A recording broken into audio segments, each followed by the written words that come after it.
ನಮಸ್ಕಾರ ದೇವರು. Last final question ಈ ಎಕ್ಸರ್ಸೈಸ್ ಅಲ್ಲಿ ಏನ್ ಕೊಟ್ಟಿದ್ದಾರೆ, ಇಫ್ ಅಂತ ಕೊಟ್ಟು ಈ ಇಕ್ವೇಶನ್ ಕೊಟ್ಟಿದ್ದಾರೆ, then X is equal to ಅಂತ ಕೇಳಿದ್ದಾರೆ. ಅಂದ್ರೆ ನಾವು ಇಲ್ಲೂ ಕೂಡ ಎಕ್ಸ್ ವ್ಯಾಲ್ಯೂನ ಕಂಡುಹಿಡಬೇಕು. ಈ ಆಪ್ಷನ್ಸ್ ಕೊಟ್ಟಿದ್ದಾರೆ. ಸೊ ನಾವು ಈಗ ಜಸ್ಟ್ ಒಂದು ಟ್ರಿಕ್ ಹೇಳಿದ್ದೆ, ನೆನಪಿದೆ ಅಲ್ವಾ?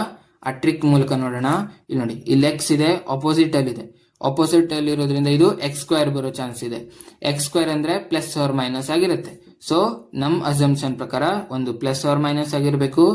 ಇಲ್ಲಾದ್ರೆ ಮತ್ತೊಂದು ಯಾವ್ದು ಇರ್ಬೋದು, ಎಸ್ ಝೀರೋನು ಇರ್ಬೋದು. ಯಾಕಂದ್ರೆ ಇದು ಪ್ಲಸ್ ಆಗುತ್ತೆ ಮೈನಸ್ ಆಗುತ್ತೆ, ಹೌದಲ್ವಾ? ಇದಕ್ಕೆ ಸೈನ್ ಇಲ್ಲ ಅಲ್ವಾ? ಎಸ್. ಈಗ 6 ಮತ್ತೆ -6 ಬರೋ ಚಾನ್ಸಸ್ ಇದೆ, ಕಮ್ಮಿ ಇದೆ. ಅದಕ್ಕೆ ನಾವು ಎ ಮತ್ತು ಸಿ ನ ಎಲಿಮಿನೇಟ್ ಮಾಡಬೇಕು. MCQ ಮಾಡೋದು ಇದೇ ರೀತಿ ಆಗುತ್ತೆ. ಅದೇ ಇದೇ ಅದ್ರಲ್ಲಿ ಯಾವ್ದು ಬರುತ್ತೆ, ಎಸ್ ಸಾಲ್ವ್ ಮಾಡಿ.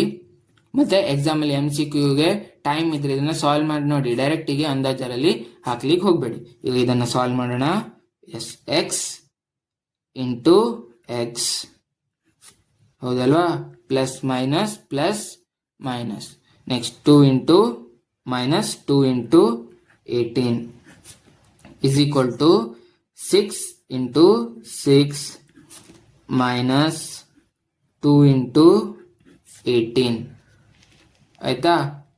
ನೆಕ್ಸ್ಟ್ ಏನಾಗುತ್ತೆ ಅಂದ್ರೆ X into X square minus 2 into 18 36 is equal to 6 6 36 minus 2 into 18 36 ಬರುತ್ತೆ. ಅಂದ್ರೆ x square minus 36 is equal to 0 ಆಯ್ತು. Next x square is equal to minus 36 ಇದು ದಾಸಡ್ ಹೋದ್ರೆ ಪ್ಲಸ್ 36 ಆಗುತ್ತೆ. Next x is equal to square root of 36 ಅಂದ್ರೆ plus or minus 6, ಹೌದಲ್ವಾ?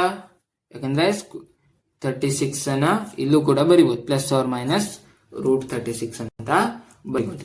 ಅಂದ್ರೆ ಇದರಲ್ಲಿ ಯಾವ ಆಪ್ಷನ್ ಇದೆ ಈಗ? Yes, plus or minus root x ಅಂದ್ರೆ ರೂಟ್ 6. ನಾವು ಮೊದಲೇ ಹೇಳಿದ್ವಿ ಅಲ್ವಾ, ಇದು ಅಥವಾ ಇದು ಬರುವುದಂತ. ಆ ರೀತಿ ಥಿಂಕ್ ಮಾಡಬೇಕು. ಗೊತ್ತಾಯ್ತಲ್ವಾ? ಧನ್ಯವಾದ ದೇವರು.